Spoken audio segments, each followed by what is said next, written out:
Some places aren't meant to be found, and some things, once seen, never let you go. I learned it this summer we found the cave on my grandmother's property. This summer my best friend lost his mind. And I lost my sleep forever. I was 17 that year. My parents sent me to Grandma Edith's farmhouse in the hills of eastern Kentucky. A quiet, lonely place, surrounded by endless forest. The kind of place where the night gets so dark, even the stars seem afraid to shine. My only friend was Chester, the neighbor kid. A mile down the dirt road, he was everything I wasn't: confident, bold, and born for the woods. I was the city kid with thick glasses and a backpack full of books. That summer was hot enough to melt your thoughts. We'd already explored every trail, every creek, and built a rope swing that snapped the first time we used it. So when we stumbled on something new, a cave mouth hidden in the hillside behind Grandma's land, we thought we'd hit gold. The opening was half covered by a rusted iron grate, old enough to crumble at a touch. A cold breeze whispered out from the darkness, carrying a smell that didn't belong in summer air-damp earth. And something else. Something sweet and rotten. Chester grinned like he'd found buried treasure. "Come on," he said. "Let's take a look." I hesitated. "We should tell Grandma." He laughed. "She'd just tell us not to go. We'll only peek inside."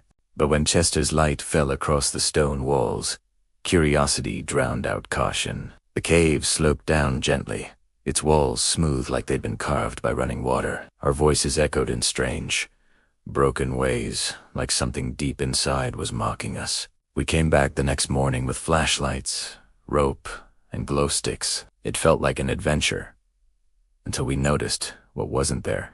No bats, no spiders, no insects, nothing alive. The cave was silent, sterile, dead. Even the puddles were still, like they were waiting for something. Then we found the upper tunnel, 15 feet off the ground, perfectly round, with a steady breath of cold air drifting out. It didn't smell like rock or dirt anymore.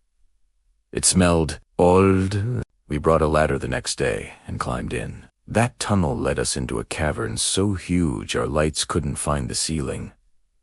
And in the center of it, a black lake. The surface didn't ripple, didn't move. When Chester tossed in a rock, the splash vanished too quickly, swallowed whole. We tied a glow stick to a stone and dropped it in.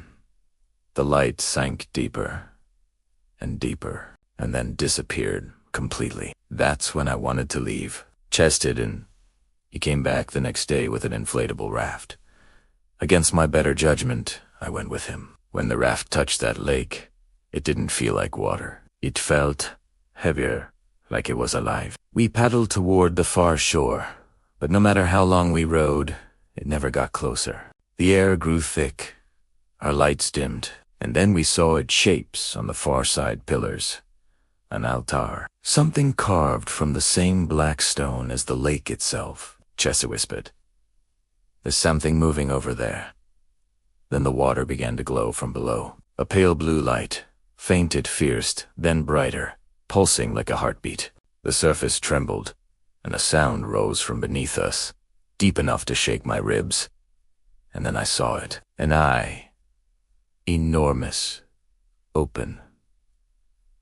Watching us from under the water, the raft lurched as waves erupted where there shouldn't have been any. Chester screamed, or maybe laughed. I couldn't tell. The glow climbed around us like liquid lightning. We paddled until our hands bled, and somehow we made it to the shore. When I looked back, the water was still again. But the eye was still there, open and unblinking, staring through the dark. Chester never recovered. They sent him away before summer ended. I never saw him again. Grandma Edith died years later, and when I inherited the house, the first thing I did was hire men to seal the cave with concrete and steel. They thought it was just a safety job. I didn't correct them, because some doors, once opened, never really close. And at night, when everything is quiet, I still hear it. That slow, steady sound of water, moving somewhere deep beneath the ground. If you ever find a cave that breathes, don't go inside. Some things don't want to be discovered. And once they see you, they never stop watching.